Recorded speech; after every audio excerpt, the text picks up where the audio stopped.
ball away. Would you like to play a better game of pool? The Dean of Pool Instructors, Jerry Briesath, believes you can, and he's produced the most exhaustive pool instruction video ever to show you how. It's all here: the fundamentals, how to control the cue stick, cue ball, and object balls, drills and fixes you can use at your own speed. These DVDs are divided into chapters to make it easy to navigate your way to a better game.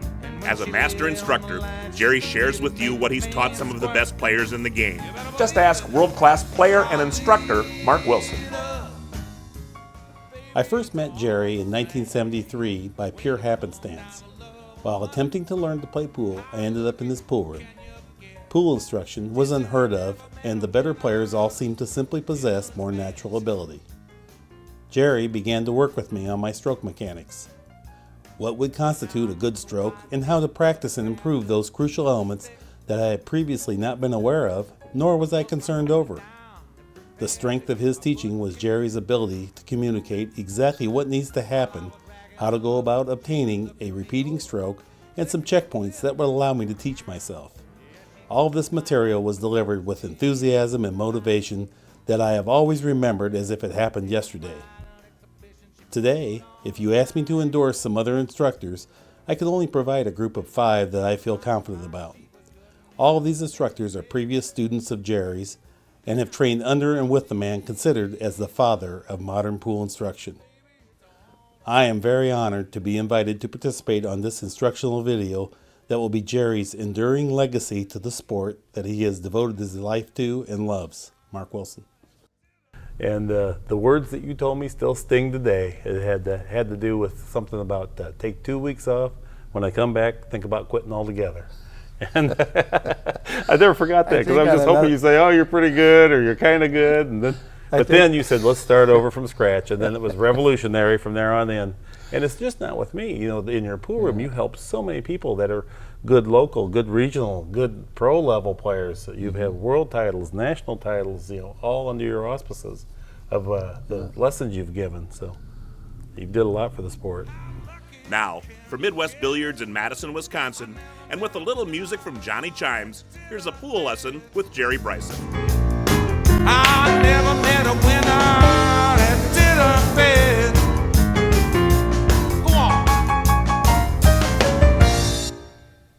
Welcome to a pool lesson with Jerry Briesath. After watching these videos and watching the demos that Mark Wilson and myself do, if you go to a table and practice these things, there's no doubt this video will help your pool game tremendously. And now let's get started with the stance.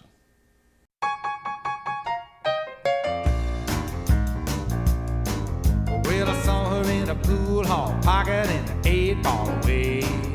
There are 3 things required for a good stance. First, comfort, clearance, and alignment. Let's talk about that comfort. When you're bent over in your shooting position, you want about 50% of the weight on each foot, okay? So that makes it comfortable. Now, the clearance. If this toe, I put this cue on the floor to show where I'm aiming the cue stick. If that toe is right under your cue stick, and this foot is a little bit to the left of the cue stick, that allows you to miss your body here when you swing the cue. If you get down and if this foot is over too far like this and you touch yourself here, just back up a little bit to get that clearance we need for the arm to swing through on the follow through. Also, when you see European players play, the stance is generally open. Most Americans have more of a closed stance when they play pool. So we need this clearance for the follow through. Now, alignment is this. Alignment is a straight line down the cue, up the arm, elbow into the shoulder with the chin over the top of the cue. So alignment is getting that chin right over the cue and have everything in line, as you can see here.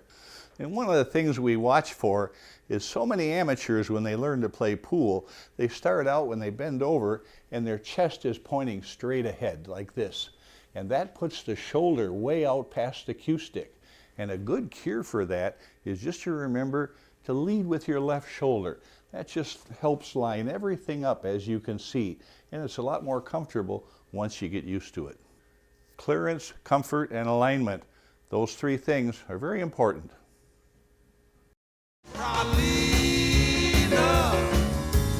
Baby, it's all the same. When it comes down to love and money, A lot of people you've read that say, well, I learned from an old timer to hang on with 2 fingers. Next guy says, oh no, the middle 2 fingers. I saw an old timer do that. But when you watch the pros play on TV, this is what you'll see. I'm going to show you how to get a perfect grip. Hold the cue up in the air very loosely, put your fists around it like this, turn your body a little to the left, and let the cue fall against your leg. Now, look at this right hand. It looks like a closed fist around the cue. When you turn this way, it's wide open.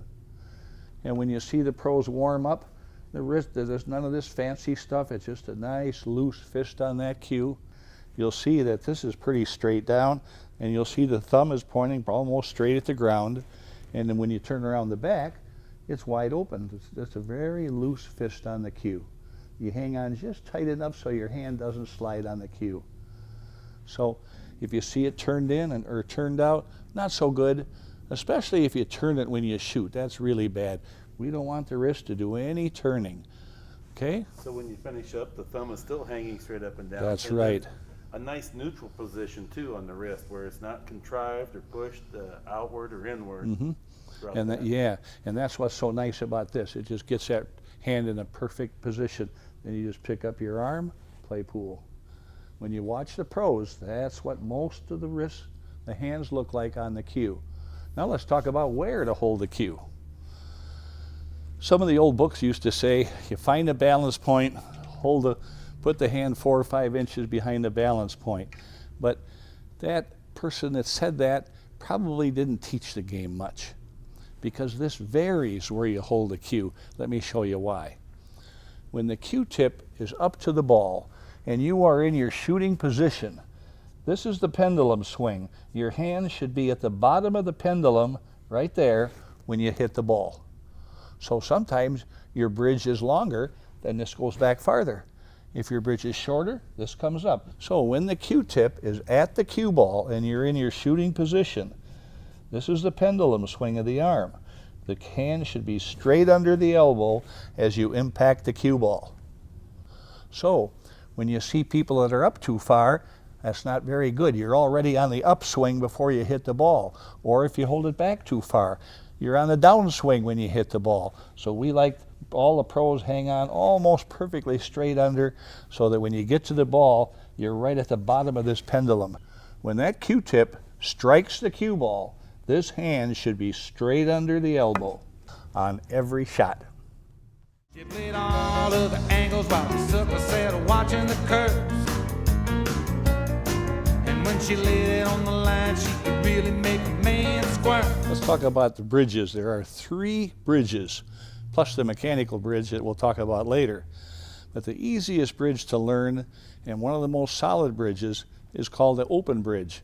And that is where you place the hand flat on the table, pull the fingers in, try not to bend the knuckles there, but just press the top part of the hand so the fingers stay straight, and gently squeeze the thumb against that finger.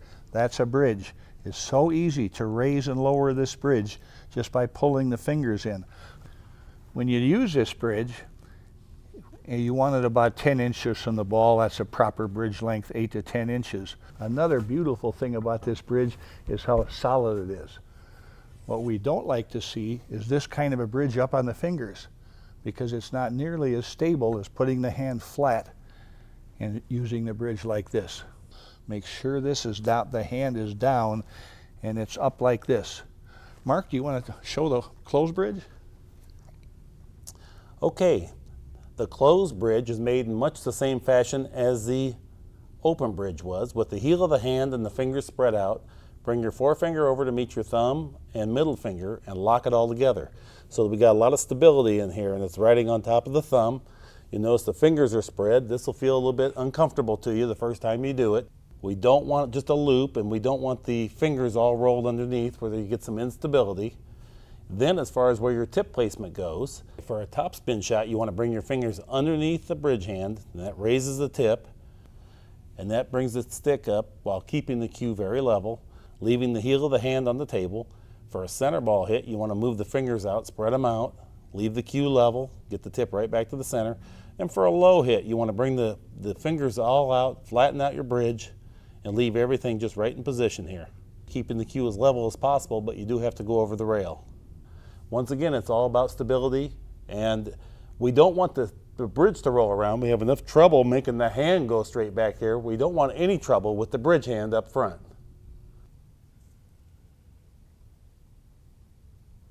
When the cue ball is 3 or more inches off the rail, then you use the easiest bridge in the game of pool. And that's this one, where you push the cue right against the thumb, leave the thumb there. These 2 fingers gently squeeze against the cue so it can't move like that. It's the nicest bridge because it keeps the cue level, as opposed to up on the thumb. You're pointing down at the table, which lowers your capacity to aim good. So we like the cue right on the rail. Your aim is much better. And there again, when you shoot, the tip goes right through the ball like so.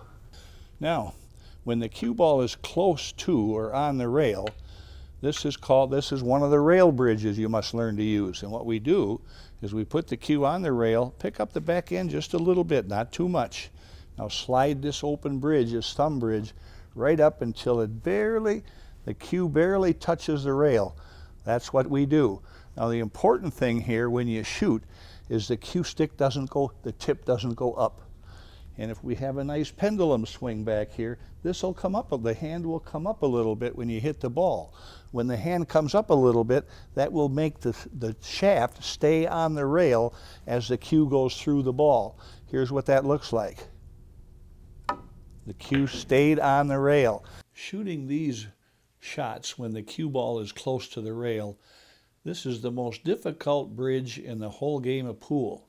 And a good way to get good at it is to just line up all the balls along the rail and shoot them across the table in the side pocket or the corner pocket, making sure that when you follow through and finish the shot, the shaft is still touching the rail. This is what we don't like to see. If you drop the hand and the elbow down, then the cue goes over the top, and that's why people miss cue a lot. Now, we always want 4 inches of bridge, because then we have some backswing to shoot. So if the ball is here, we don't have 4 inches here, so we use this bridge that we talked about. But if I'm shooting in this direction, now I have that 4 inches of bridge. Now I can use the easy bridge. But if I get around to here, now I have to go back to this bridge. So that's how we switch and change depending on the length of the bridge. The famous mechanical bridge, or infamous, okay? A lot of people are scared to death to use this, but once you learn how easy it is, you can make every easy shot all the time.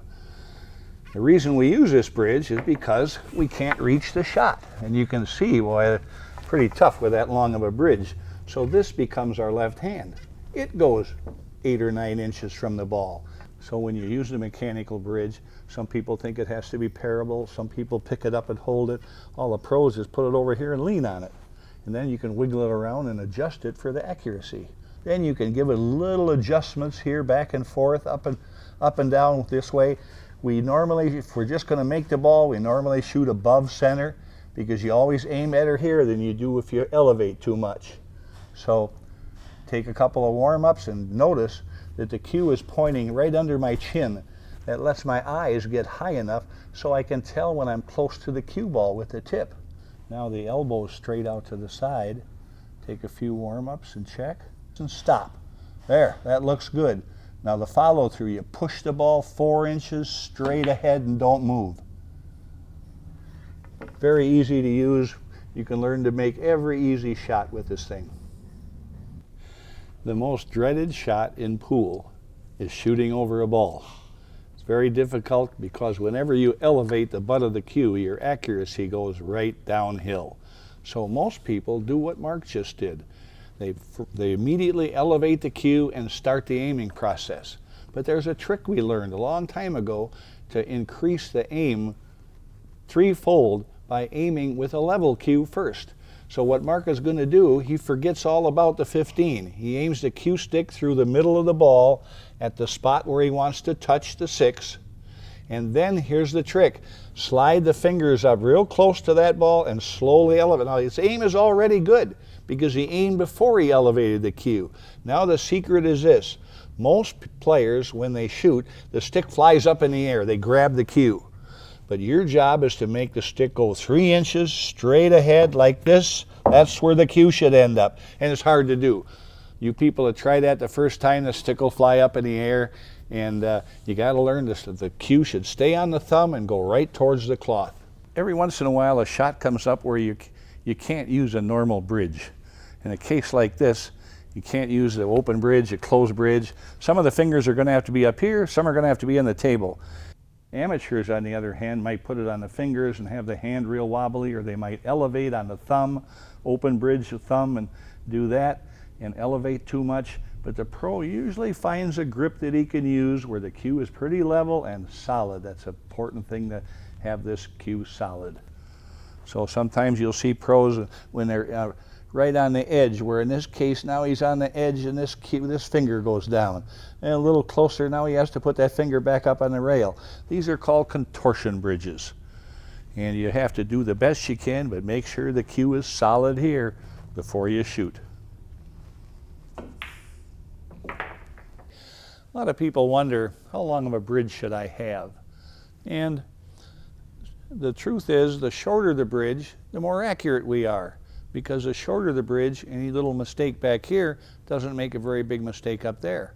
The problem with a short bridge is, if you shoot with power, you have to get all that power up in 4 inches, which makes you jerk the cue. So 4-inch bridge is okay for shooting very soft shots, but a longer bridge is better when you need power. Now, a 12 or 15-inch bridge gives you the most power, but there again, any little mistake back here makes too big a mistake up at the cue ball. So most pros are in that 9 to 10-inch area, which is a trade-off between a short bridge and a long bridge.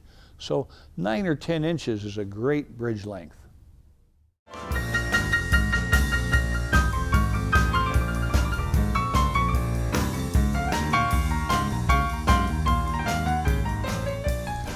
Okay, Mark, now we get to the good stuff, the stroke.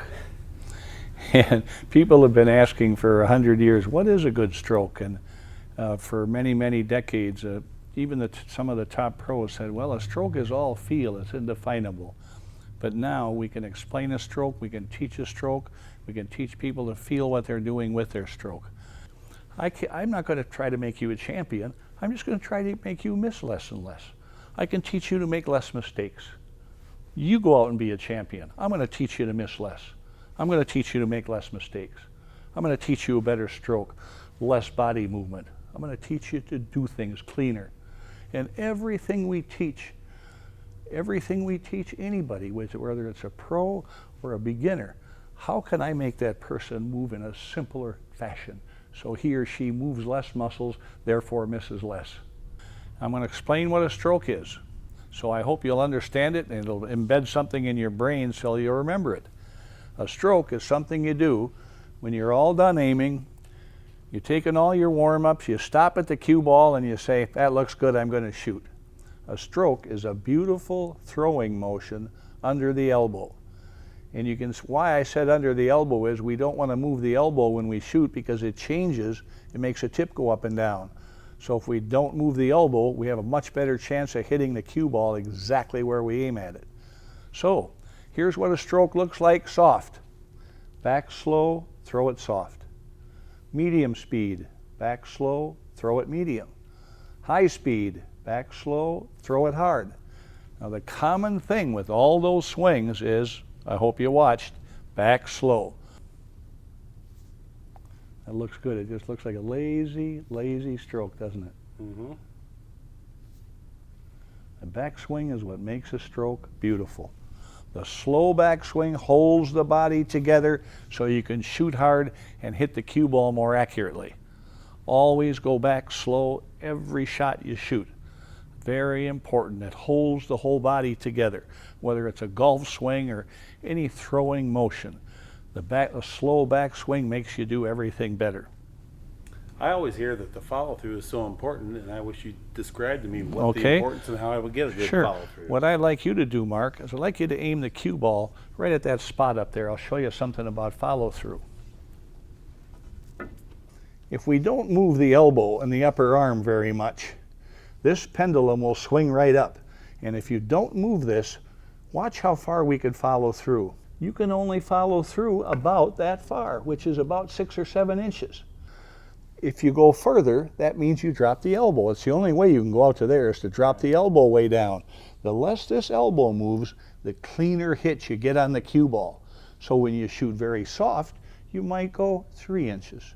If you shoot a little harder, back slow, 4 or 5 inches.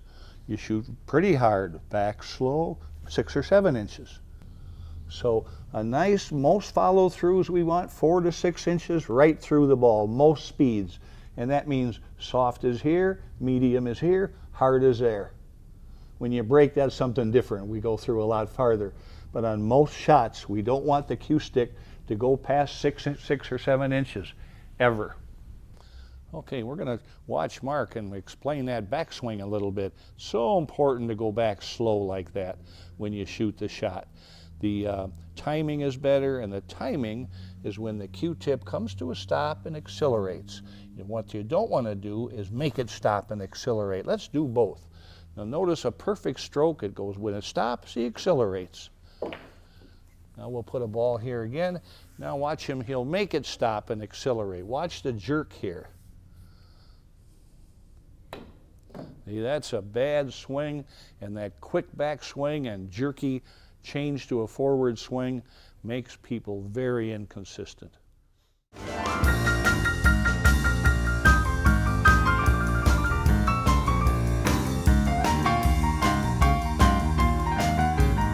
Previously, we talked about what a stroke was. It is a beautiful throwing motion under the elbow. You try to move your elbow as little as possible.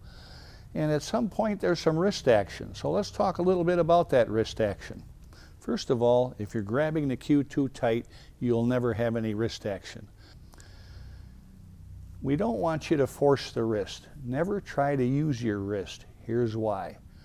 Wrist action is caused by the weight of the object versus how fast you accelerate the object.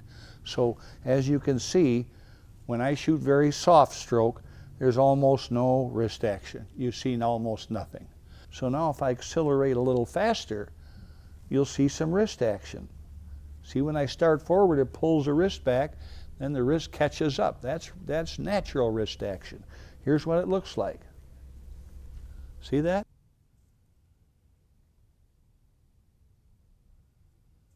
So the harder you shoot, the more the weight of the cue pulls the wrist back as you're accelerating forward.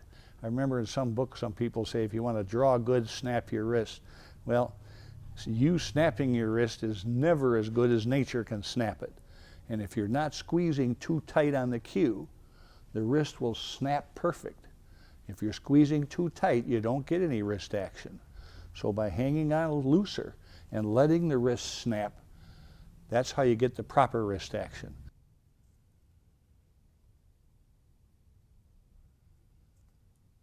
That's natural wrist action. Don't ever try to make it snap. But there's also a wrist pin, and the wrist pin is located right in here, and you can see the wrist can rotate on that pin. So some people hang on way down to fingertips trying to maintain a loose grip.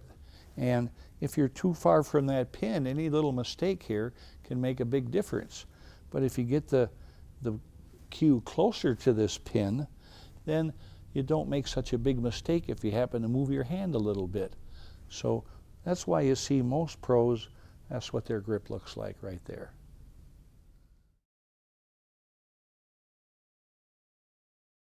But I lead up, baby, it's all the same.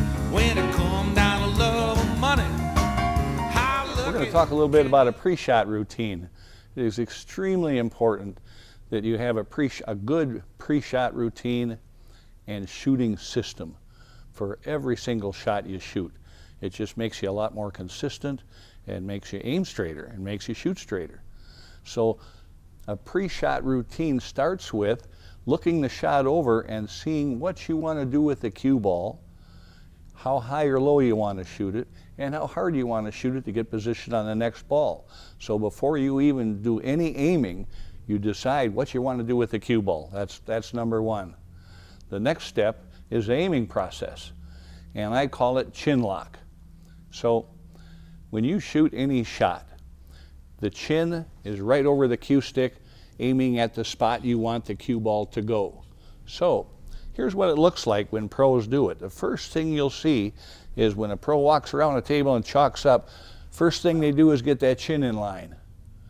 And then as they bend over, I've got to move this out of the way, but the chin stays right on target. If I'm a left-handed guy or a right-handed guy, the chin doesn't move as you bend over. So as you're bending over, you keep your eyes going back and forth. So the first time you put the stick up to the ball, you should be within 1/8 of an inch of perfect already. It's extremely important that you aim while you're bending over. And that means as you bend over to look at where you're aiming the middle of the cue stick at least twice while your head is coming down. So you look back and forth, so the first time that cue slides up to the ball, your aim is almost perfect. So that's the second thing you want to do, is play that chin lock. Okay? Now, a pre-shot routine, everybody has their own little systems and things, how they warm up before they shoot. Some people bend over and take 2 warm-ups and stop, check the aim. Some people take 1. Some people take a bunch of them and stop. It doesn't matter. I like to teach people 2 and stop. It's simple, easy to learn. First thing you do is aim. Then you take a couple of nice warm-ups and stop. The reason you stop is to look and say, how's that look? Should I shoot? Because you got the gun barrel right up to the ball, so that's when you do your best aiming. So if you're not ready, take a couple more warm-ups and stop. Now should I shoot? How's that look? If it looks good, shoot. So what we teach people is, don't shoot till you like it. Usually people will take the same amount of warm-ups almost every shot. A person might bend over and stop and aim, take a couple of nice warm-ups and stop. I'm not ready. And if you're way off, get up. So you stop and aim. Take a couple of nice warm-ups and stop. I'm not ready. Take a couple more and stop. Oh, that looks good. Then you shoot. Okay? So get that ritual into your game every single shot. Don't shoot till you like it. Now, we're at the point where we're going to shoot the shot. So once you stop, you make your last thing you do before you shoot is stop and say, oh, that looks perfect. Now it's your job to make the stick go perfectly straight, 4 to 6 inches through that cue ball, so the cue ball can go where you aimed it. And before you get up, you want to stay down until you inspect to see if the tip is right across that dot, 4 to 6 inches, even if you miss. It's okay to miss. Everybody misses. But it's not okay to miss if the cue goes crooked. Okay, so it's very important that whether you make the shot or not, the cue goes straight ahead. When you do make the cue go straight ahead and you miss a shot, you'll probably miss it the same way all the time. Now you can fix it. So in a shot like this, you might miss it twice and undercut it and hit it down here. And so now you know what to correct. But if the cue stick doesn't go straight, you don't know if you missed it because the cue went crooked or if your aim was bad. And that's pretty tough to correct. Okay? So be sure you learn a good shooting system. Now I want you to watch a professional, Mark Wilson, watch how he plays chin lock. And watch how he takes those warm-ups and stops and checks the aim. And finally, one of those stops, he decides to shoot and that cue goes straight as an arrow. Now notice the first thing Mark will do is get that chin in line with the chin should be a straight line with the chin, the cue ball, and where he wants the center of the cue ball to be when it arrives at the 9. Then he takes a few warm-ups and stops. And the brain says yes or no. Is that perfect? and he doesn't shoot till he stops and says, that's perfect. Then he goes straight ahead. Then you look at the Q-tip, right straight over the dot, 4 to 6 inches. Perfect swing, perfect finish. If you wonder how good the first aim is, remember we talked, it's very important that your eyes keep going back and forth when you're bending over. So the first time you're up to the ball, you're within 1/8 of an inch of your target or better. So one of the ways to test that is to put a ball up a half a diamond from the pocket and go into your system and just stop and aim, close your eyes and just shoot. And that'll tell you how close your first aim is. And don't turn your head like I did, that makes it a lot tougher. Just close your eyes. And what you do is don't close them and shoot. Take your aim a couple seconds, then close them for, wait a second, then go back slow and shoot. That's the way to do it. And that'll give you an idea how close you are. You should be close enough to rattle or make the ball. First try, very important. Yeah, she broke 'em wide open, I was way in over my head. It was quite an exhibition she put on at my expense. We're going to show you now several aiming systems that players use to pocket balls. But before I do that, I've got to explain a thing to you. I have this 8-ball turned so the white number 8 there, the white circle, is directly opposite the pocket. And if I said to Mark, shoot this ball in with your stick, first his brain draws a line from the pocket to the ball. Now he must put that stick right exactly back on that line. And if I said hit that ball in the middle, he'd hit it right in the middle of the white circle. The cue ball, no matter what direction the cue ball comes from, when you hear this sound, the cue ball must be touching the middle of the number 8. And I put a white mark there. That's where the cue ball sits when it touches the number 8.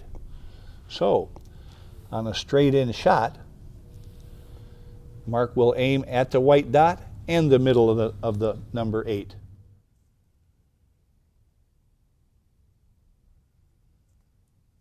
Okay, if Mark would get around to this ball, we're going to place a few more cue balls here. Now I want you to notice that no matter which one of these 4 cue balls Mark uses, he must aim his cue stick at the middle of that little white dot in front of the 8-ball in order for the cue ball to touch the number 8 and pocket the object ball. Now he's aiming his cue ball way over here so that this side of the cue ball touches this side of the 8-ball. As he keeps moving around, he has to aim his cue stick farther and farther from the contact point. And when he gets around to this ball, he's aiming the cue way over here. So this left extreme edge of the cue ball touches the right extreme edge of the 8. And if you could stop this in your mind at slow motion when he shoots this, at the moment of impact, this is what we will see right there.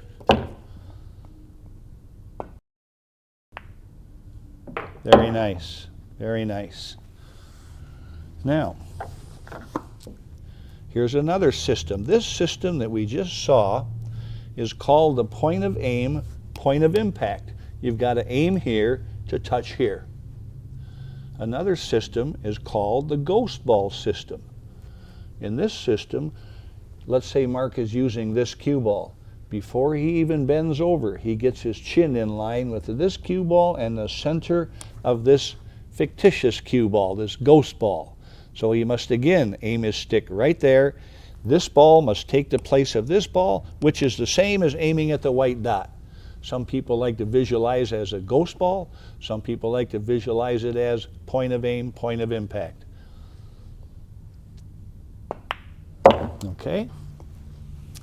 So there are many aiming systems out there on the market. There's a ghost ball, point of aim, impact, railroad track system, dominant eye system, the numbering system. There are many aiming systems on the market. If any aiming system you learn helps you find the point of aim, point of impact, and allows you to make more balls, use it. If there was a best system, every pro would use it. And they don't all use the same system. So if it works for you, use it. Very nice. A little food for thought. I can't tell you how many people have come to me over the years and said, I need a lesson, but I know it's my aim. I'm just aiming crooked. And of all the people that think they're aiming crooked, about 2 out of 100 are really aiming crooked. It's not because they're aiming crooked, it's because how they're handling the cue. So here's something I want you to remember. When you've played pool several years and are good enough to run a rack or two now and then, when you're in a room full of pool players, your aim is as good as anybody in that room. When you bend over and aim at a shot and you get done aiming, you've aimed as straight as everybody in the room. So remember this, you can't out-aim anybody to win. You've got to move the stick better than them to win. So think about that.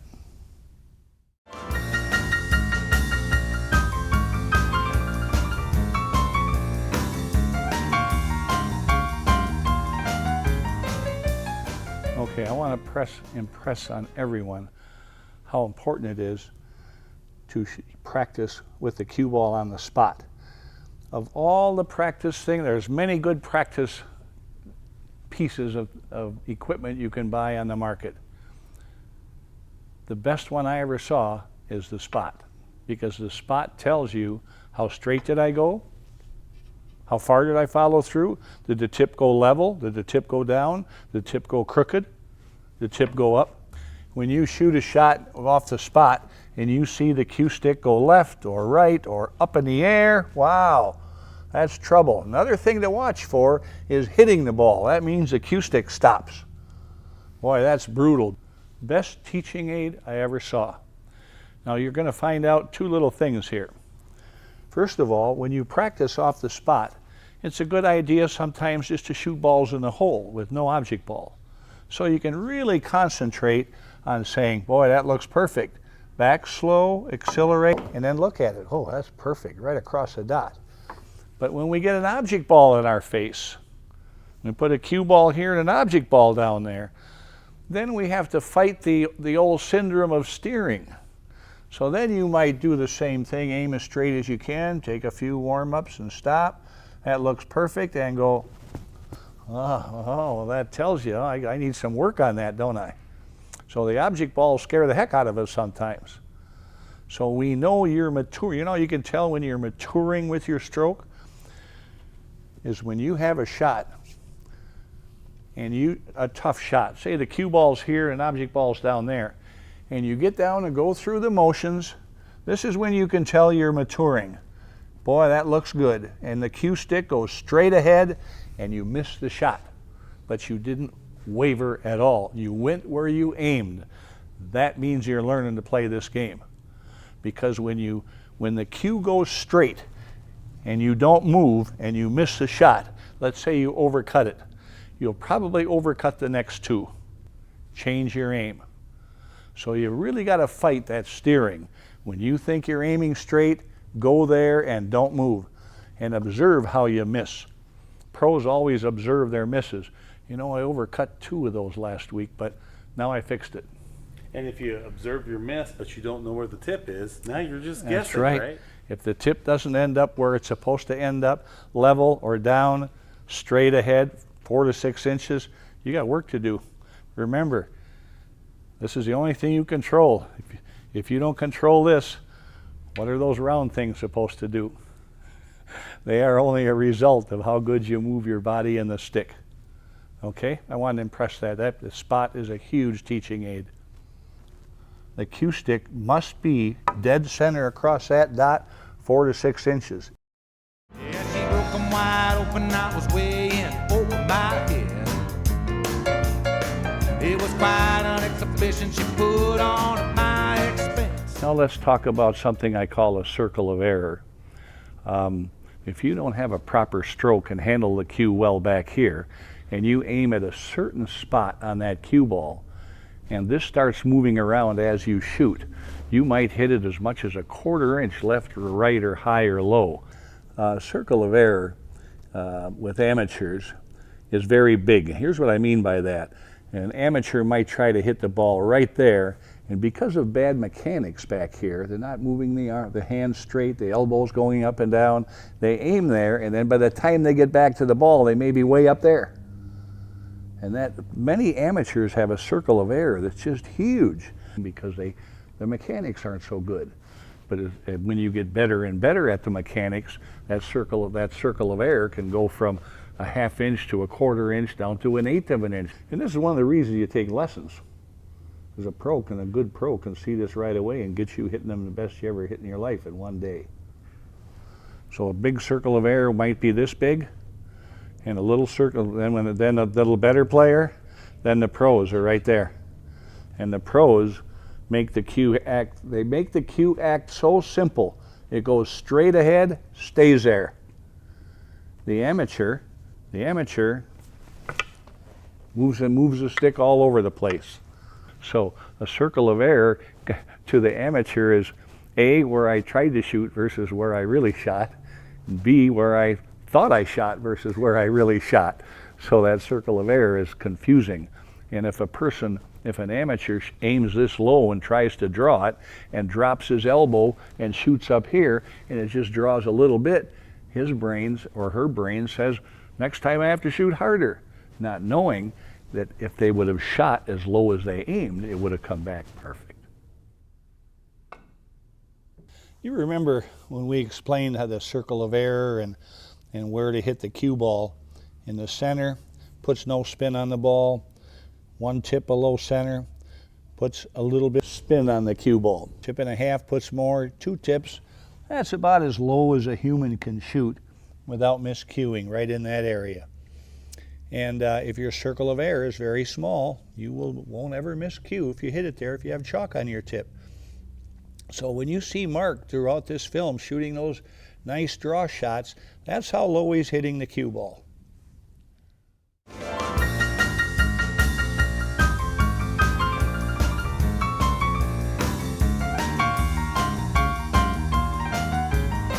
We're going to talk a little bit about putting spin on the cue ball. A few misconceptions out there, and we'll try to do the best we can to explain those. If you hit the ball in the middle of the cue tip touches the ball. If you hit it there, the cue ball will slide a little ways, then start rolling. If you shoot hard, it'll slide a little further, then start rolling. Now if we go up 1 full tip, now the bottom of the tip is touching the ball. So even though we raise the tip 1 full tip, we're hitting the ball a little over a ½ a tip above center. And in order to transfer the energy of this stick into any kind of spin, side spin, back spin, overspin, in order to get this energy transferred into spin, you've got to strike the ball on the forward curve of the ball, whether it's down here or over here or up here or over here. So here again, you got to strike the ball on the forward edge to transfer a lot of this energy into spin, and 1 tip above center, you're still talking about a very little forward spin, forward angle in the ball. Now if you go up 1.5 tips, now we're hitting a little more on the forward curve of the ball. That'll put a lot more spin on than a tip. This much spin, now we're getting a good lean on that. We're hitting the ball very positively on the forward curve of the ball. Hitting it here will way more than double 1.5 tips. It's huge. That last little bit just doubles that spin very easily. The same below center. 1 tip below center, you're not going to put hardly any backspin on the ball if you hit it there. A lot of people aim there and then don't hit it there, so we got to make sure you understand that. If you hit it 1.5 tips, you start getting quite a bit of spin. 2 tips more than doubles 1.5 tips, the spin you get. So that's why it's so important to have a very small circle of error, because when you get down in this 2 tip area, you're real close to that miscue. So it's very important how you handle the cue. Amateurs, novices won't dare to aim that low, because if they have a big circle of error, half of those shots will put them on the cloth and miscue. So Mark is going to demonstrate with a follow shot now, and he's going to shoot way above center. And you're going to see that cue ball, after it strikes the 15, it'll kind of move over and spin like crazy and run after the object ball. And we're going to use a stripe for the cue ball just to show you how much spin Mark is putting on the ball at not even high speed, just a moderate firm stroke.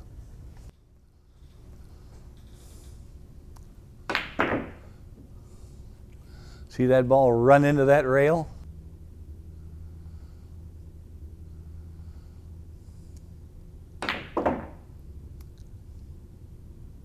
Now we're going to show you a different type of overspin that we call cloth induced. There are two types of overspin. The overspin that the tip can put on the ball and overspin that the cloth can put on the ball.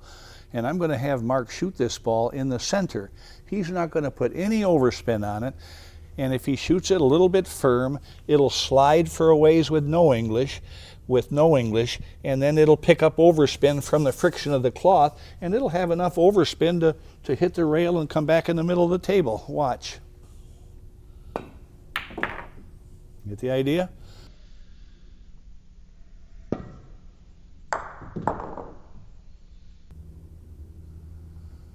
Now, but here's the thing.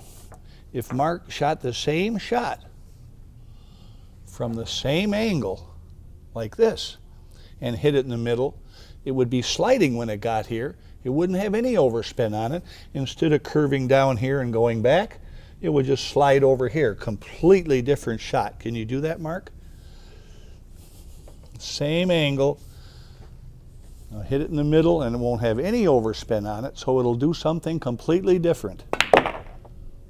Okay? That's why when you're learning to play this game, you're just going to make the ball hit him above center.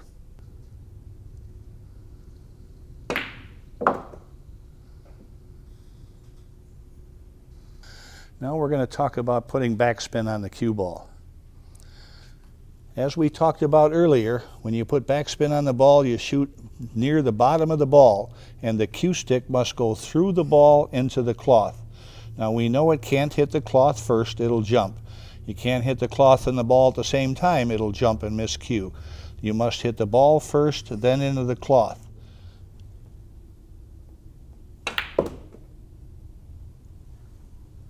Many people are afraid to hit the cloth, but it doesn't hurt the cloth at all, and that's what you're supposed to do. When you put backspin on the cue ball, the cue tip is supposed to go into the cloth after it hits the ball.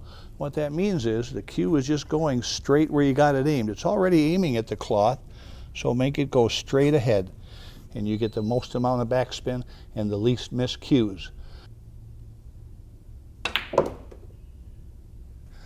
When the ball leaves this tip, it'll have so much backspin it's blurry right in here with backspin.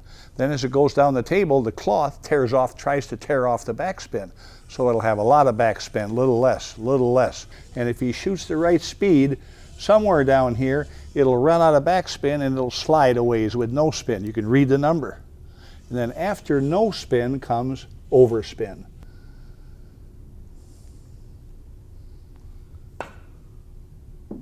So as you can see, that ball got to here with no spin. And guess what that tells us?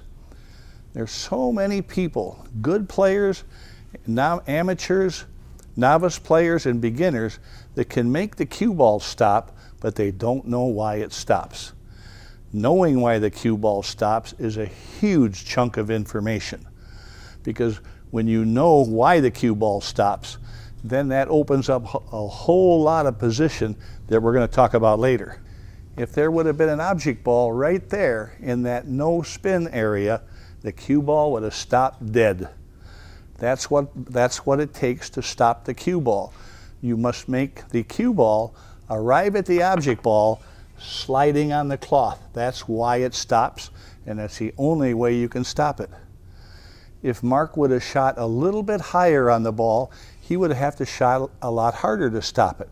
And if he'd have hit the 11 or the cue ball in the middle, he couldn't even shoot hard enough to stop it, because the cloth would have put some overspin on it. So sometimes you hear people say, well, just a little bit below center to stop the cue ball. But if you hit it a little bit below center and it's this far away, you really have to shoot hard. And so the pros like Mark, they just hit them lower and slower and get the job done easier and miss less. Now Mark's going to do that again. Watch how, now that you know what to look for, watch for that stop shot area, which means it's sliding with no spin. So cut your speed in half, way below center. He's hitting the cue ball the same place, half as hard. Watch the 15. Okay.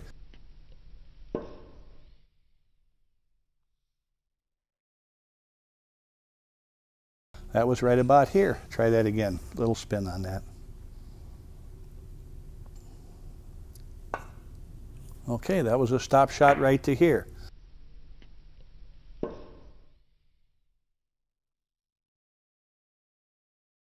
So now we're going to demonstrate that. I want you to shoot the cue ball very low, and this is a brand new cloth, so it's very slippery, so you can shoot softer than normal. But watch that 14. We want the 14 to arrive here with no spin.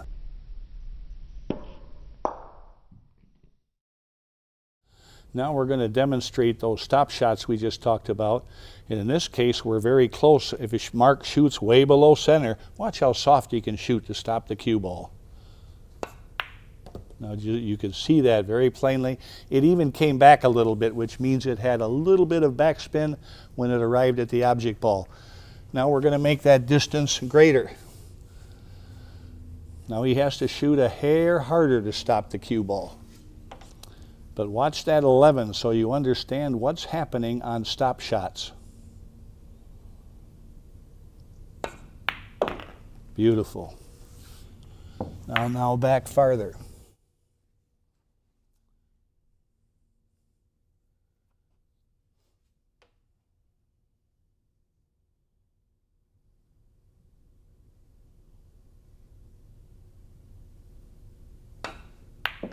Okay, that had just a little bit of backspin when it got there. So the way that Mark is shooting these stop shots when he's shooting way below center on the cue ball is exactly the same way you shoot draw shots. But when the ball draws back, it just means you shot too hard for a stop shot. But it's exactly the same shot. Okay? Now I'm going to have Mark demonstrate. Sometimes we need to shoot stop shots at higher speeds, and we'll show you that in a few minutes. But I just want him to show you now. Mark's going to shoot this stop shot a couple different speeds. First, he's going to shoot it way below center, soft as he can. And that's called a kill shot. Sometimes we need these shots. Then he's going to shoot a little higher on the cue ball and shoot twice as hard. We have to learn to shoot all different stop shots from the center down on the cue ball. And make sure you know, you can never shoot above center and have a stop shot, just so you know that. It's got to be center or below.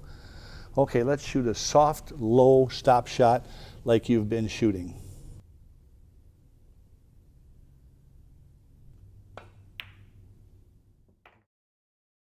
Now Mark is going to shoot a little firmer stop shot by shooting a little bit higher on the cue ball. Beautiful, beautiful. Now this next force follow shot, and we're using the 11 ball for cue ball so you can see all the spin Mark puts on the cue ball. So we're going to try to get position on the 8. So he's got to make the cue ball, the 11 ball, hit the 3. It'll kind of stop for a second, then run after the 3 to come up here and down in here for position on the 8. Watch that 11 ball take off after it strikes the 3.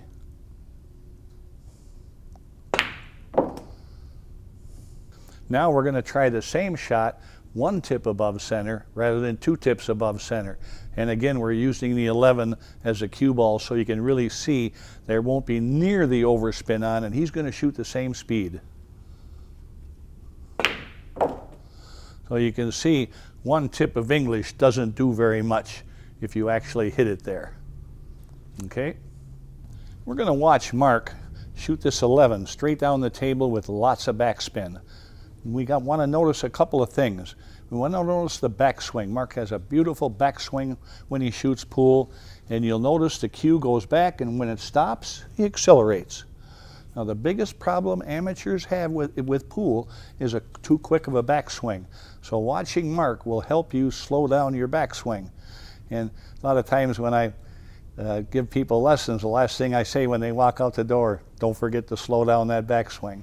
Because most people, the brain says quick shoot, and when they think they're aiming straight, and you've got to be very careful with the backswing. It holds the whole shot together.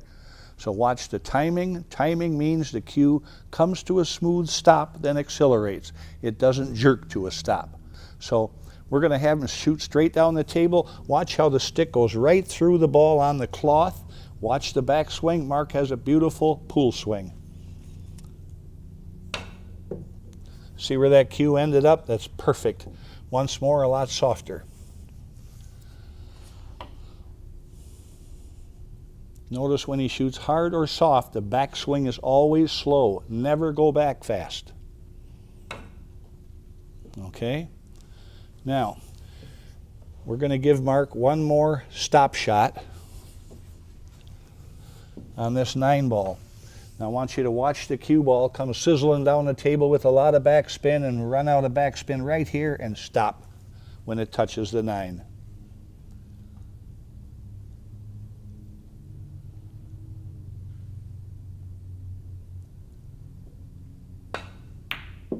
Okay. The cue ball had a lot of backspin here, a little less, a little less, a little less, and when it got right to here, it ran out of backspin. That's why it stopped. What if Mark would shoot the same shot, but the 15 ball was here? Now the cue ball still had a little backspin here, so it might have come back 10 inches or so. What if Mark did the same shot and the cue ball and the object ball was here? Now, when this ball got to here, it was still spinning pretty good. It might come back 3 feet. What if the ball would have been here, this far away, and Mark shot the same speed he shot that stop shot? Here, the ball was spinning real good. Would have come back to here and out to here again. So we're going to show you that. I'm going to have Mark shoot this shot. Can we get you to stand right there, Mark? I'm going to have him shoot this shot with a little angle, just a little, so it doesn't go straight back by his stick.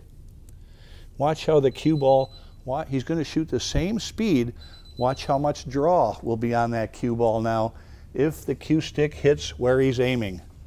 Watch how smooth that backswing is. Get the idea? So now if he shoots a little harder, watch how it comes back even further.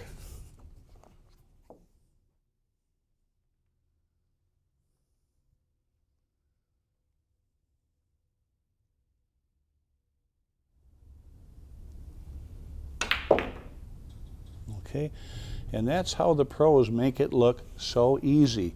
They have a beautiful stroke. Their circle of error is very small. They hit the cue ball so close to where they need to every shot. And it's fun to watch, isn't it?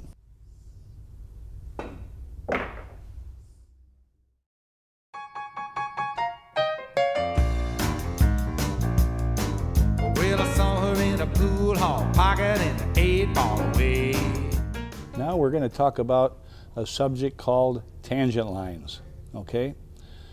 And I'm going to show you what a tangent line is and how important it is to use when playing position. When 2 balls collide, I'm going to give you 2 versions. I'm going to give you the book version, and I'm going to give you our simple version. The book version says this: when 2 balls collide, the tangent line is a line 90 degrees to the line of the center of the 2 balls at impact. So now I'll give you my version of what the tangent line is. When 2 balls collide, the tangent line is the line between the balls. Which one do you like? Okay, so, and I happen to have the 11 on the spot, so that brings up another very nice subject. Every pool table, no matter what size, is exactly twice as long as it is wide. So every pool table is exactly 2 squares, and that's according to world specs. So a 9-foot table like this is 50 inches by 100 inches, and that measurement is from the nose of the cushion to the nose of the cushion. And it has to be accurate by 1/8 of an inch for world standards. So we have 2 50-inch squares on a 9-foot table. So if you put a ball in the middle of that square, this square or the spot at the other end, guess what? No matter which one of these 4 pockets I shoot that ball in, the tangent line is in another hole. Now it's actually on the left side of the hole, but it's in another hole. Okay? If I shot this ball in that pocket from here, when the two balls collide, you'll see the line between the balls is right here. So every time you shoot a shot, every shot you ever shoot with an angle, the cue ball tries to go down the tangent line. It always starts out going down the tangent line. Some people think it always goes down the tangent line. It always starts there. If the cue ball, I'll use the stripe, if you shoot above center and the cue ball arrives here rolling, it will go down the tangent line and curve away from me. If I shoot the same shot with backspin and the cue ball arrives here with backspin, it will start going down the tangent line and curve back towards me. Okay? Now guess what? Guess what kind of a shot I have to shoot to keep the cue ball straight on the tangent line. And remember I said there's one shot that's the most important shot in pool? It's a stop shot. If the cue ball arrives here with no spin, it goes down the tangent line. It can't follow, it can't draw, it just keeps going right down the tangent line. Okay? Now, so I'm going to have Mark demo this, and the camera is pretty close to the tangent line here. So he's going to shoot this above center, and you'll see the cue ball the first few inches go right towards the tangent line and then curve off from the overspin. Watch.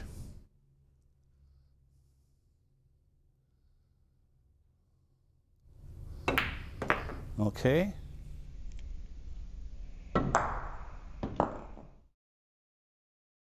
Let's shoot twice as hard. If he shoots twice as hard as the first one, it's like an ice rink here. It's very slippery. The ball will go a lot farther down the tangent line before the overspin can bend it in. So watch how much further the cue ball goes down towards the pocket before it curves over if he shoots twice as hard. Okay, it went way up in here before it curved off.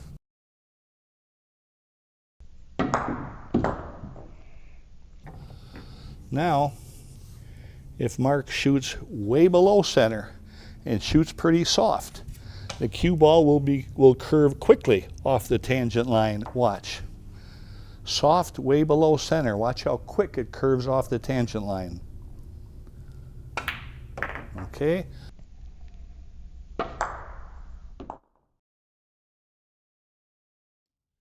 Now if he shoots twice as hard, very hard, the cue ball will go much closer to the pocket before it curves off. Watch.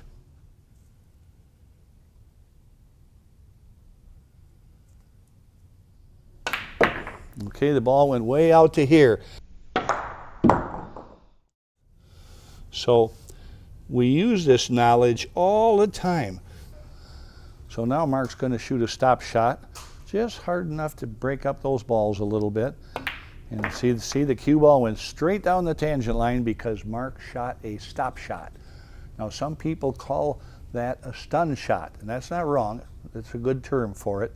But I want you to know a stun shot is a stop shot with an angle. So your brain should, when you hear stop shot, you think the cue ball is arriving at the object ball with no backspin and no overspin.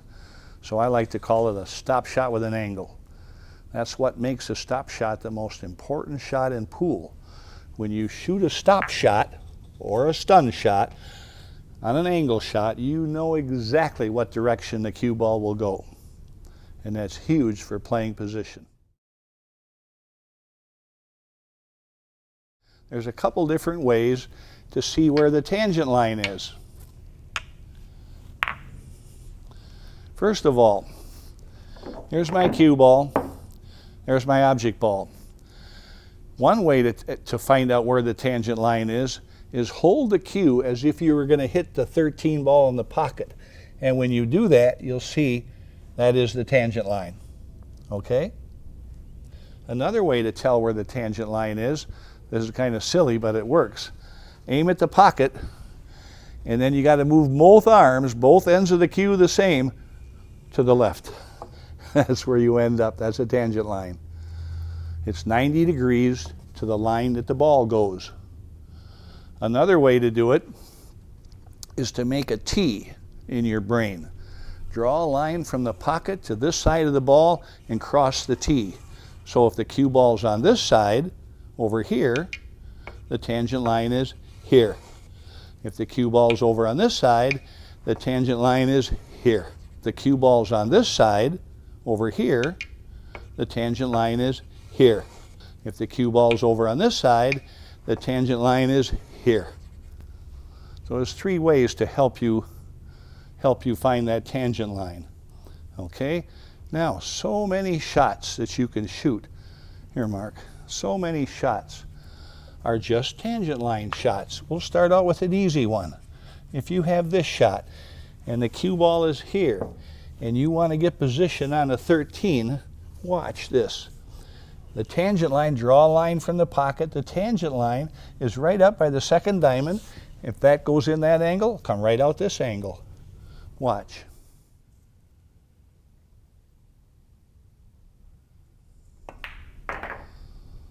Okay, so many shots are tangent line shots. And you must know where that tangent line is very quickly. Anytime you see an object ball directly in line with the two side pockets, anytime you see an object ball directly between the side pockets and you shoot that ball on the side, you know right away the tangent line is parallel with these long rails. No matter where this ball is between, there's a tangent line straight down. It's always parallel with these long rails. So that gives you a big heads up on where that tangent line is. And if it's a little bit past the side, then you know the tangent line is a little bit crooked from the long rails. So whenever it's right between the sides, you know it's parallel with the long rails. That's where, there's the tangent line right there on this shot. Let's look at this diagram. The cue ball starts out from position A, arrives at the object ball at position B, and then starts down the tangent line. If the cue ball arrives with overspin, it curves off the tangent line away from you. If the cue ball arrives at the object ball with backspin, it goes down the tangent line a little ways and curves back towards you off the tangent line. But if you want the cue ball to stay on the tangent line, you must shoot a stop shot where the cue ball arrives at the object ball with no spin. That's how you make it stay on the tangent line. We're going to talk about playing position with some of that tangent line knowledge. We know that if Mark shoots the 13 in the side, the tangent line is 90 degrees to this line, is right here.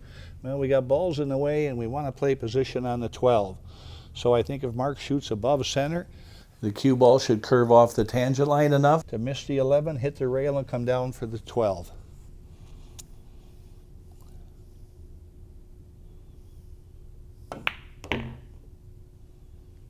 Okay, now we'll give Mark the same exact shot. And a few obstacles here. Now, to get shape, to get position on the 10, Mark wants to come straight down with a stop shot. So a stop shot should go right straight down the table for the 10 ball.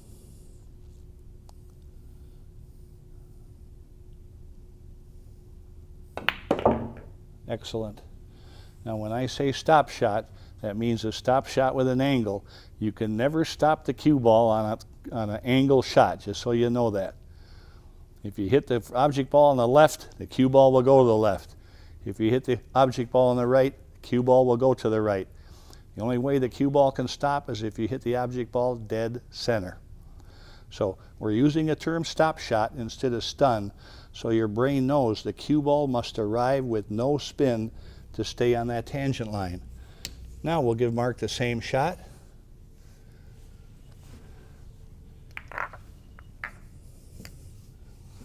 And now to get position on the 1, Mark has to come down the tangent line with backspin, so it comes back here for the 1 ball.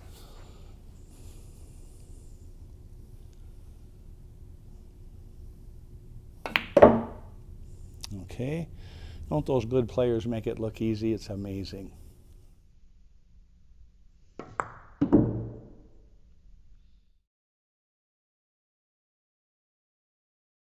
It's extremely important that you learn where that tangent line is, or you can see the tangent line in a heartbeat or two. So most people see this shot and I ask them where the tangent line is, and most people will say it's right over in here. But there's a neat way to tell if that's correct or not. Remember, the tangent line is 90 degrees to this angle. So if this is the tangent line and I hit that ball, it should go in the pocket. It doesn't, so I'm not even close to that tangent line. The tangent line is really way down towards that first diamond down there. And to see if I'm right, if I hit the ball, it'll go in the pocket if that's a tangent line. Perfect. Okay? What I'm going to have Mark do is get position on this ball, the 15, and the 4 down at the other end of the table, all with stop shots. And here's the stop shot line. And this line is pointing right at that diamond. So in order for Mark to get on this line and get position on this ball, he's got to shoot way below center, the lowest, slowest stop shot, so it only goes this far. Then to get position on the 15, he'll have to shoot at least twice as hard, therefore not as low. Because if he shoots twice as hard real low, that ball will curve back this way. So he'll have to shoot not quite as low to slide up here. Then when he slides down here for the 4 ball, he'll have to shoot just a little bit below center to get the cue ball here with no spin, hard enough to go down here. So let's, oh, should we use a stripe here, Mark? There you go. So especially on the first one where he's not shooting hard, you'll see the cue ball with a lot of backspin at low speed.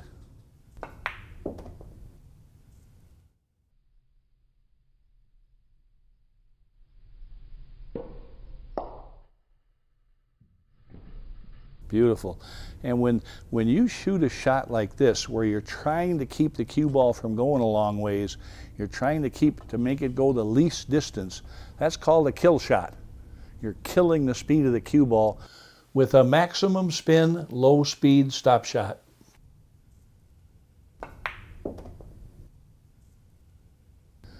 Now let's go up for the 15. About twice as hard, not quite as low.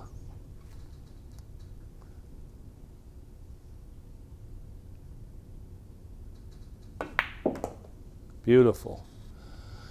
And some people say, gee, I thought I had to use all kinds of English and so forth to get there. All it is a controlled stop shot.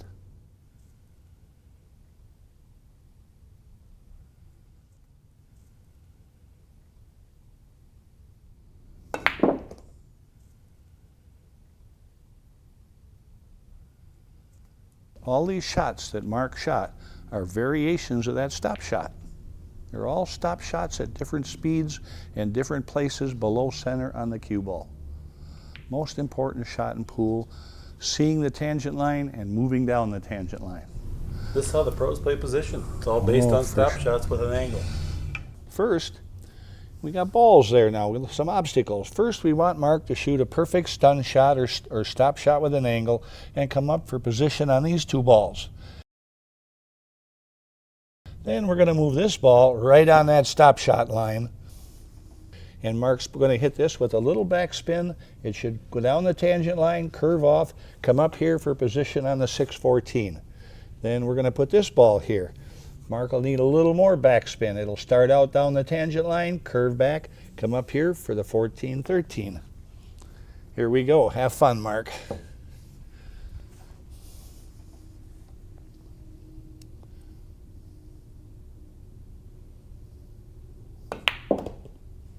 Excellent, excellent. Now, let's get position on the 13-6. Mark's going to hit this a little bit lower so it has a little backspin after it hits the 4 to curve off of this tangent line and come between the 13 and 14.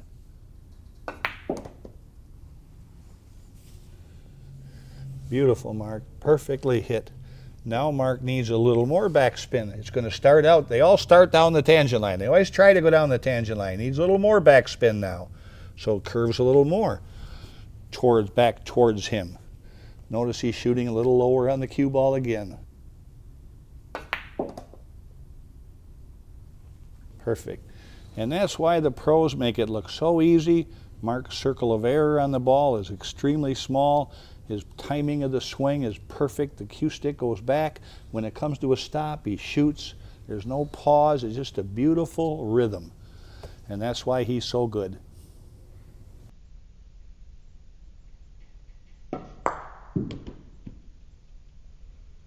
Here's a shot where we're playing 10 ball, and I want to try to hit the 1 ball and make the 10.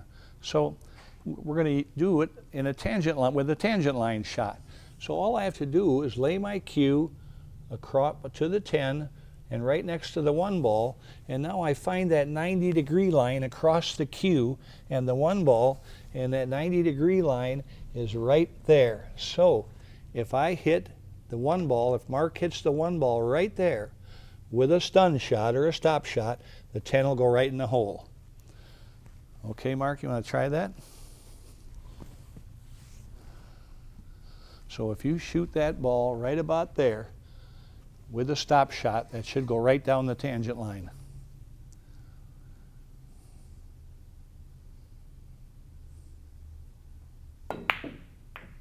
Okay.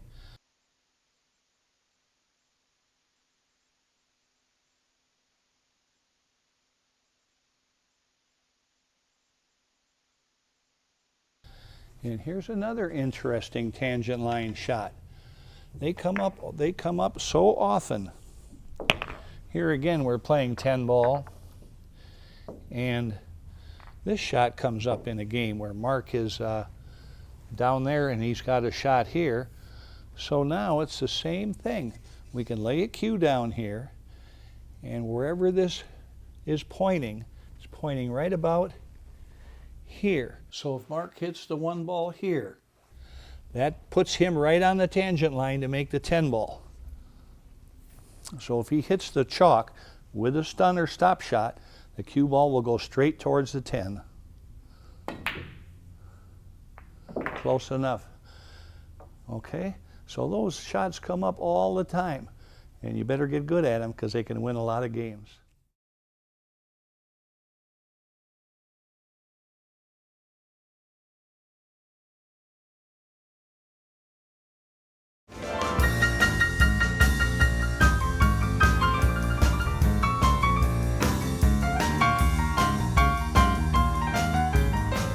I'm going to call this segment speed trade-off, okay?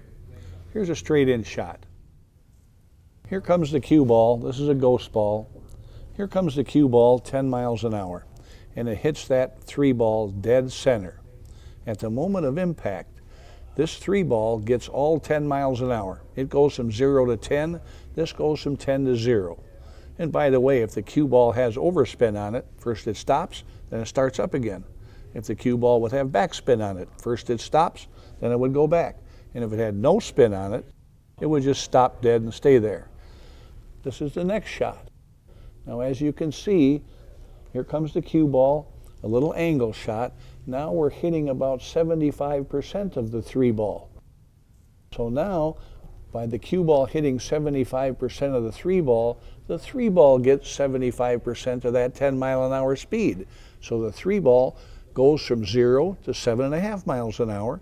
This ball goes from 10 to 2.5 miles an hour. They got to add up to 10.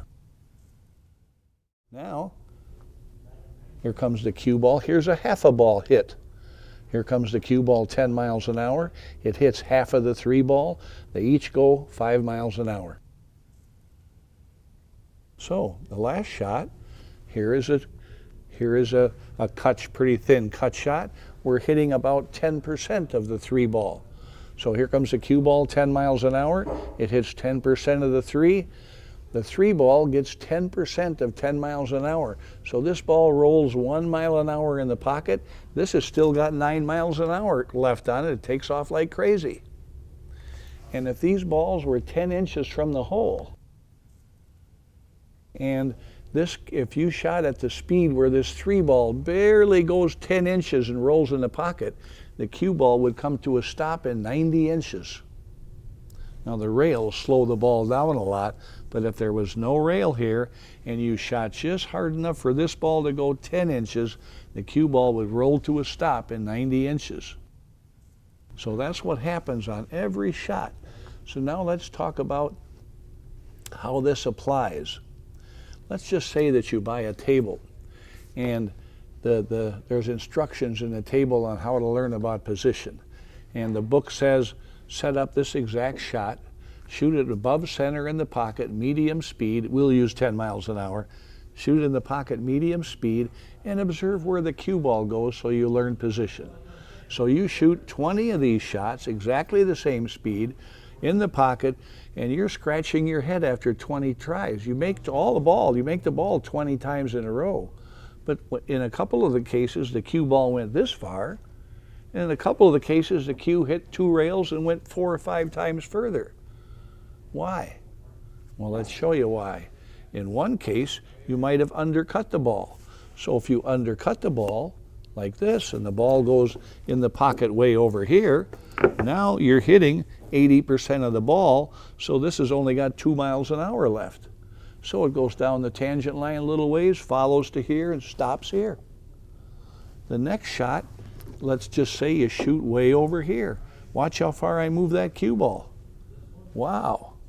Now, you're hitting 35% of the ball or 40% of the ball. So you've got 6 or 7 miles per hour left on the cue ball. So it's going to go 3 or 4 times farther than the previous one, just because one you shot here and one you shot there. That's what I call speed trade-off. It happens every shot.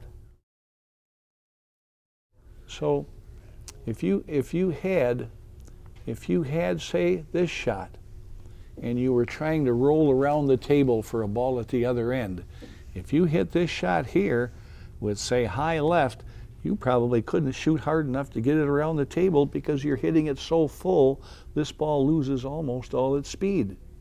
So a pro would just step up and shoot it way over here in the side of the pocket. The cue ball's got most of its speed left, and he or she could roll it around the table, very soft, medium speed, and roll it around the table. So the closer this object ball gets to the pocket, the more options you have to help you or to hurt you. What do you know about speed trade-off?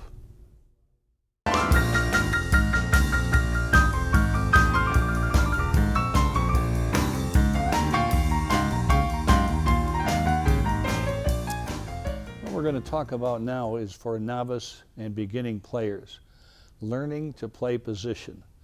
And one of the nicest and first things you must learn is, where does the cue ball go when I hit it above center? That's the first position you have to learn. So we mark these 2 balls, and Mark's going to shoot them, and I'm going to put the chalk where the cue ball hits the rail. And as he does it 2 and 3 times, you'll see he comes within 1 inch of each chalk, and we're going to see how far the ball goes and so forth. And then we're going to talk about the other half of what position is. The first half of position is memory. Where did the cue ball go the last 10 times I made this shot, shooting above center? Watch where the cue ball goes.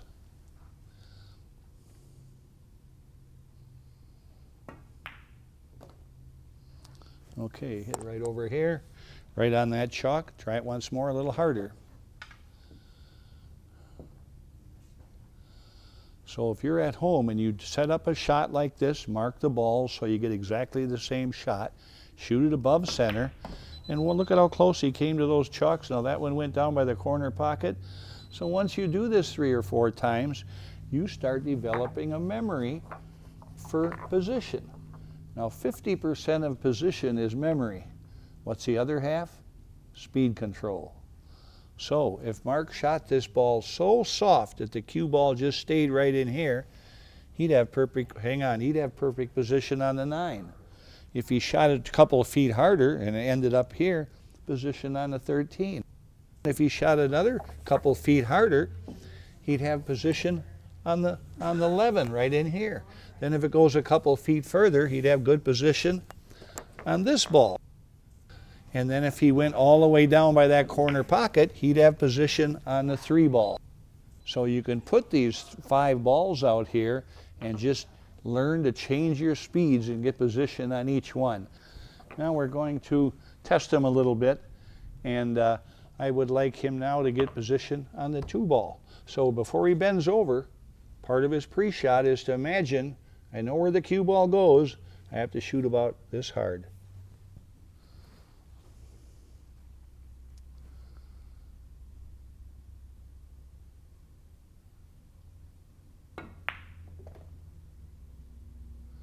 Absolutely perfect. Straight in. Very good. Put it back. Now I'd like position on the 9 ball. And this is what you can do at home. Set up a shot like this. Any slight angle shot. Shoot it above center. First shoot a few to memorize where the cue ball goes, and then put some position balls down and learn to control the speed. Look at that. Excellent speed. Very good. Now I'd like position on the 13. Now this is called an ultra soft shot. When you shoot ultra soft, we use a very short backswing. Watch how short the backswing is. Might be just an inch or 2.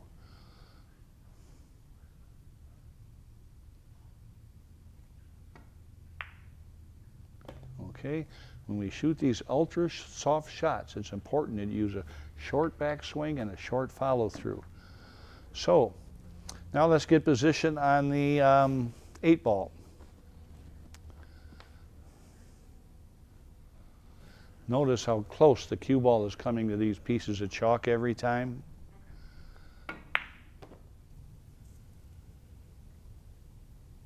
Excellent. So this little exercise is so good for beginner and novice players. And when you get bored with this and you can do all of these easily, then set up a shot like this with a slight angle. A shot you can make almost every time, and watch where the cue ball goes. On this shot, it might come over here if you shoot above center. So then place balls accordingly like we did. If the cue ball goes there, put a ball there. Then it comes out here, put a ball here. Then it goes over here, put a ball here. Then if it goes down to here, put a ball here. And change your speed to get position on those balls. And then do another angle. You might do one in the side pocket like this. Shoot above center, watch where it goes. You can learn so much about position in a short time by just marking the balls, repeating the shot, and shooting above center. This will help you a lot if you're a beginner or novice player. A special note about English and playing position in general. When novice and amateur players start using English and trying to learn position, what they do is when they shoot a shot, their eye will go to the cue ball immediately after it strikes the object ball.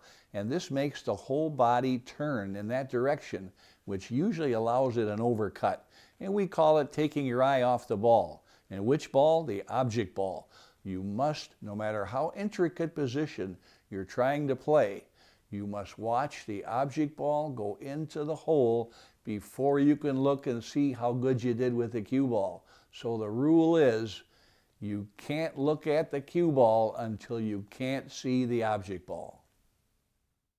When it comes down to love and money, how lucky can you get? I never met a winner that didn't. A hanger is a ball that's very close to the pocket, and you can hit it here and make it, here and make it. If you hit it here, you'll make it. Way over to here, you'll still make the ball. So the definition of a hanger is a pro's best friend and an amateur's nightmare. The reason it's an amateur's nightmare is because it's extremely difficult to make a hanger and get the cue ball to go where you want for position on another ball. You have so many options of where to hit this ball, and all these different options make this cue ball go a different place and at a different speed. You can see if I hit the ball pretty full, the cue ball loses most of its speed and won't go very far. If I hit it way over here, the cue ball loses hardly no speed and takes right off almost at full speed. And so many amateurs just hit it and the cue ball goes the same place every time, and you got to learn to hit this ball in many different places. The next time you watch pros play, watch how they shoot these hangers. You'll see that they take the same amount of time on these hangers as they do on any difficult shot, because they have to hit the exact correct amount of that object ball to get the cue ball to go where they want it to go. And when we talked about speed trade-off and we talked about tangent lines, that will give you a big advantage of controlling the cue ball after it pockets a hanger. For instance, remember the first week you played pool, and when you got a hanger, you hit it in the middle and both balls went in the hole, and then somebody came along and said, hey, just hit it on the side, hit a half a ball and you won't scratch. And you thought, gee whiz, what else is there to learn about pool? I just learned everything. So anyway, so as you can see, if we shoot this cue ball above center and it arrives here straight in, you'll make the one and the cue ball. We don't want to do that. Now we'll go to a half a ball hit.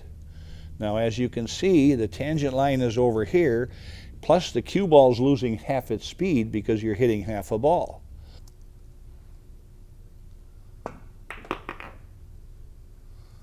Very nice. If we hit a quarter ball, now you can see the tangent line has changed. Also, the cue ball is going to maintain more speed because it's only hitting a quarter of this ball. So now it'll go much further and it'll go closer to the side pocket. Now Mark is going to get position on the 8 ball at the other end of the table. And as we know, a quarter ball hit when the cue ball's along the rail goes very near the side pocket. So Mark is going to hit this thinner than a quarter ball hit to get past the side pocket and position on the 8 ball at the other end of the table. This is a shot you must memorize. You must get good at getting past the side pocket when the cue ball's along the rail. Perfect.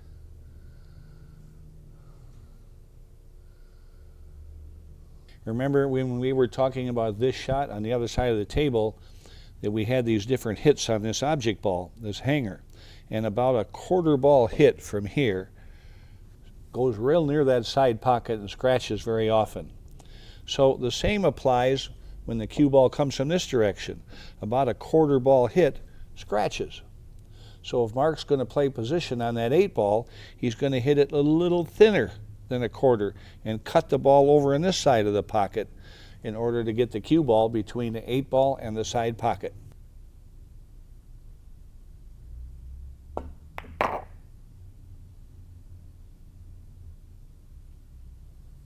Excellent. When you practice these hanger shots that we're demonstrating for you, it is important that you start about 2 diamonds away with the cue ball in order to master these shots before you start pulling it back, because the farther you pull the cue ball away, the more difficult it is. So practice at close range first to learn how thick or thin to hit the ball and how hard to hit the ball. Okay, on this shot, Mark was going to get position on that 8 ball. He's got some blocking balls there, but here, even if he doesn't have those blocking balls, he wants to hit that second diamond so he stays away from those 2 pockets. You never want to scratch on this shot. And as we learned earlier, if he hits a quarter ball when this ball is along the rail, it comes close to that side pocket. So he wants to hit it a little more of the 1 ball and maybe a touch of right-hand spin to speed it up here a little bit to go down near that second dot.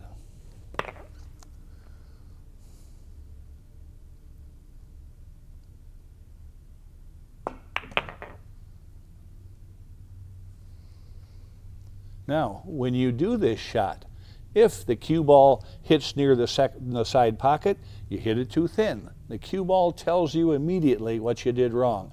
If he hits it too full, it would hit the 10 or the 9 ball down there. So the cue ball tells you what to change the next time you practice this shot. Here's an interesting shot, shooting a hanger in the pocket. What Mark is going to do, remember when we talked about stop shots and stop shots with angles, which are sometimes called stun shots? So Mark is now going to create his own tangent line by hitting this 1 ball so that the collision point, the line between the balls, points right in this area, so he will shoot a stop shot. Cue ball arrives with no spin, slides down the tangent line for position on the 8 and the side.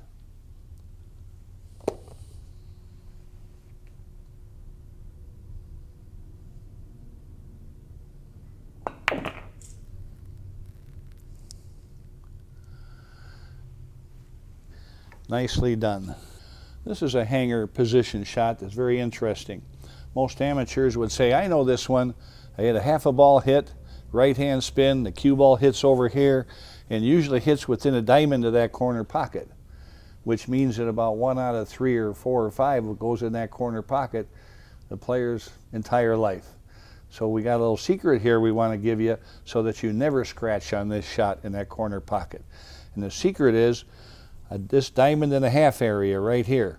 If Mark hits a half a ball, and this is an English shot, he's going to use quite a bit of right hand spin. He's going to hit it just a hair above center. And the right hand English will pull the cue ball over here, and if he hits in this area, he will hit that second diamond way away from either one of those pockets. And then the cue ball will float down for position on the 8 ball. If he hits up in here, if he hits a second diamond or past, and this is interesting, on a new cloth, it's possible to scratch from the second diamond anywhere in here. On an old cloth, you can hit way up here and still hit that rail and not scratch. So new and old cloth make a huge difference on this shot. So on a new cloth, you want to go for a diamond and a half. One more thing. Here's how you can tell your mistake. If you hit this shot and the cue ball hits down here, you hit too much of that ball. If the cue ball hits up here, you hit it too thin. So where the cue ball goes dictates what to do to correct it on the next shot. We're looking for a diamond and a half. If Mark hits here, watch how close he comes to that second diamond.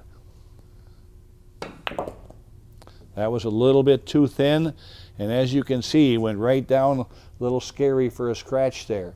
So this one he's going to hit a little bit fuller, so he hits closer to this diamond and a half.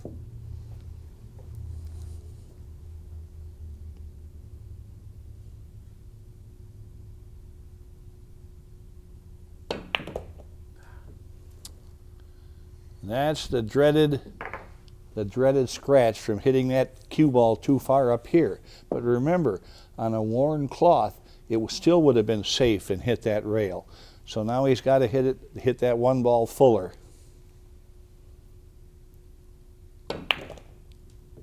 Now we're in the ballpark. He hit a little bit past, it went a little bit past the second diamond, but this is the safety area here. As soon as you start getting down in here, especially on a new cloth, you're going to scratch. So to be safe, look for a diamond and a half, a little fuller.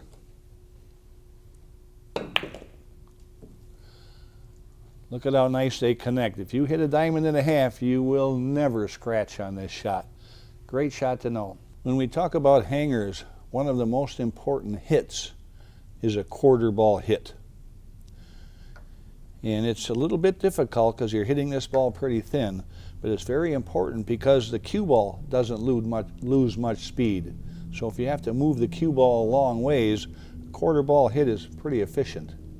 So there are certain things that you can know about a quarter ball hit depending on what direction the cue ball is coming from. So here are some good ones. If the cue ball comes from along this rail and you get a quarter ball hit, you scratch. Come very close to the side pocket. If the cue ball comes from between the rail and the spot, which is from this direction, we have the white marker there. If the cue ball comes in from this direction, now a quarter ball hit is over here. So the cue ball comes a little straighter in and the return is there. Now they meet. When the cue ball comes in from the direction of the spot,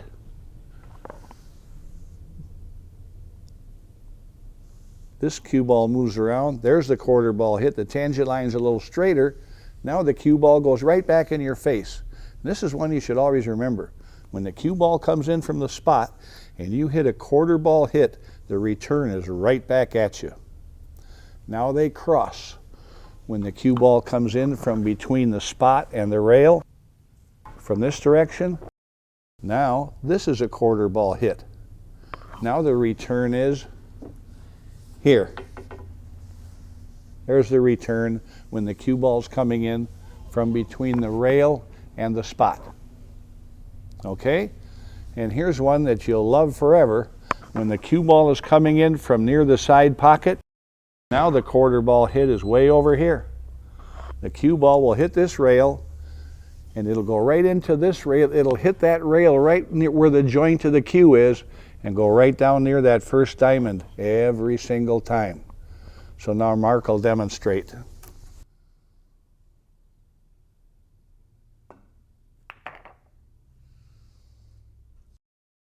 As you can see, a quarter ball went extremely near that side pocket. Now let's try the second position. Now a quarter ball should head down near that corner pocket down there. The quarter ball hit is a pretty thin hit. And you'll see the cue ball doesn't lose much speed. Perfect. Now, quarter ball hit coming from the direction of the spot should go almost straight back towards Mark. It's a very neat shot to remember.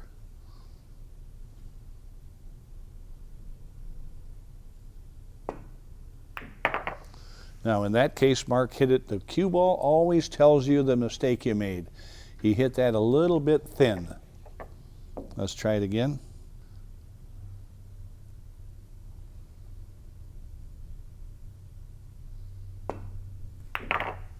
Excellent. So a quarter ball hit from the spot goes right back in your face. That's a very good shot to remember. Now they cross. A quarter ball hit from this position between the spot and the rail should come right in that area.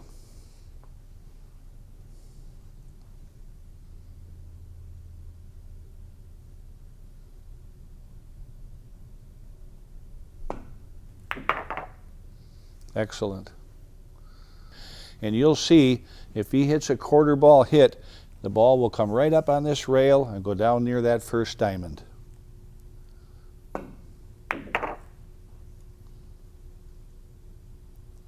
Very, very excellent.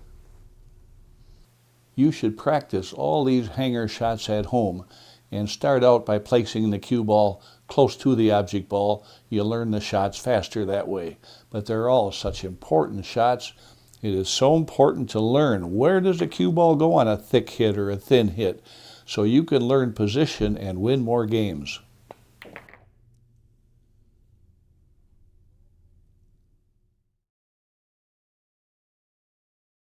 Mark is going to demo this shot again, and we're going to show you some variations on this shot.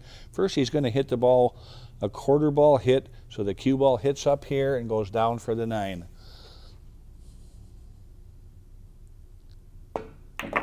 So you can see when the cue ball dies like this here, that means you hit the ball too full. I had Mark do that on purpose. Now think about the speed trade-off we learned about. The first time Mark shot this shot, the cue ball went about 2 feet, and because he hit the object ball too full. Now this time he's going to shoot exactly the same speed, hit the ball thinner. Watch how far the cue ball goes this time. That's perfect. Now, we're going to move the 9 to the other side of the table. We're diamond and a half from the corner pocket. Now we're going to show you a variation of that shot. The 9 is on the other side of the table, so now we're going to get the cue ball on that side of the table. There's 2 ways to do that, 2 easy ways. The first way we're going to do it is, Mark's going to shoot the same shot, hitting about a quarter ball, but this time with a little bit of right-hand spin. And what that will do, instead of the cue ball hitting here and going way up here and down on that side of the table, the cue ball will hit here and the right-hand spin will pull it over here, so Mark ends up on the other side of the table.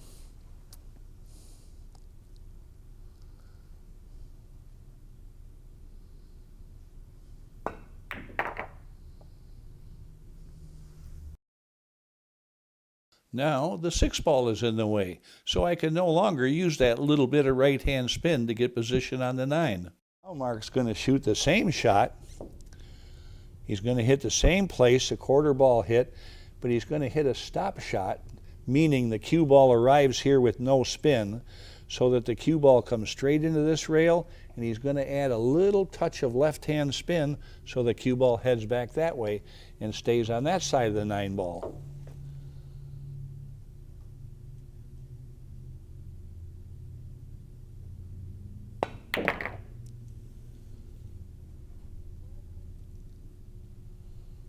Here's a shot that's very close to the hole, and what we're going to demo here is how many things Mark can do with the cue ball based on the ball this close to the hole. You can see his options are from here way over to here, and we're going to put all those options to good use here. First of all, we want to play position on the 9 ball. So Mark will hit this about half full with just maybe a touch of left-hand spin to go down on the bottom rail.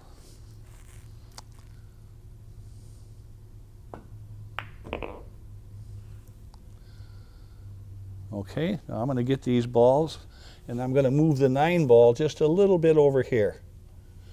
Now,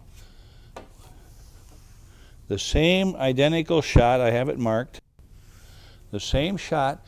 Now, he's got a problem here. Now I want to get on the other side of the 9. So what he'll do is hit the ball way over on this side of the pocket. So the cue ball just brushes the 6, hits the rail up here, and goes on the other side of the 9. Difficult shot. Many people wouldn't even think this was possible.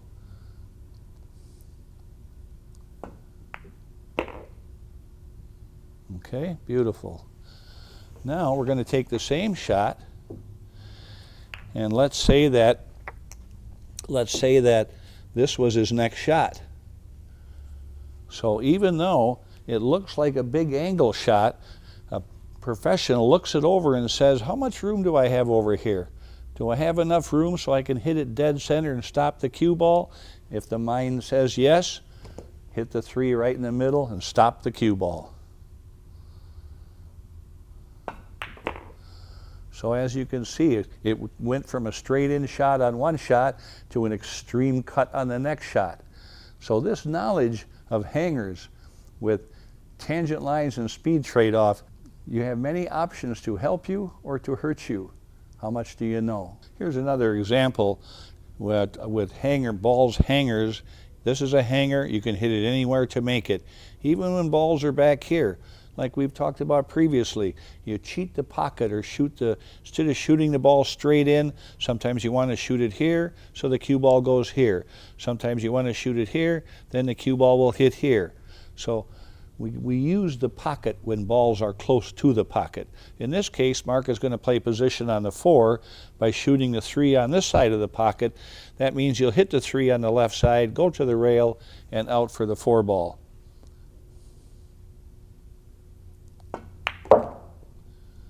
Okay, now if we had the same exact shot and there was a ball here, now he would shoot a little stop shot to slide over there. Cheat the pocket, no spin on the cue ball, it goes straight across. He had a little draw on that, but he won the game. Try that once more. Table's really slippery.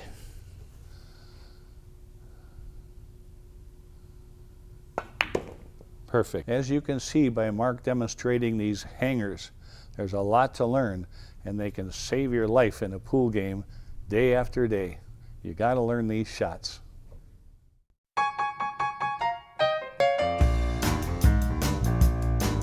Well, I saw her in a pool hall, pocketing an 8-ball away. You need to know that whatever you learn from books or DVDs or anywhere you get pool information, all the information doesn't do you much good unless you can put it on the table. And putting it on the table means you got to have good mechanics. When a pro comes to me for lessons, they know everything. They know everything there is to know about pool.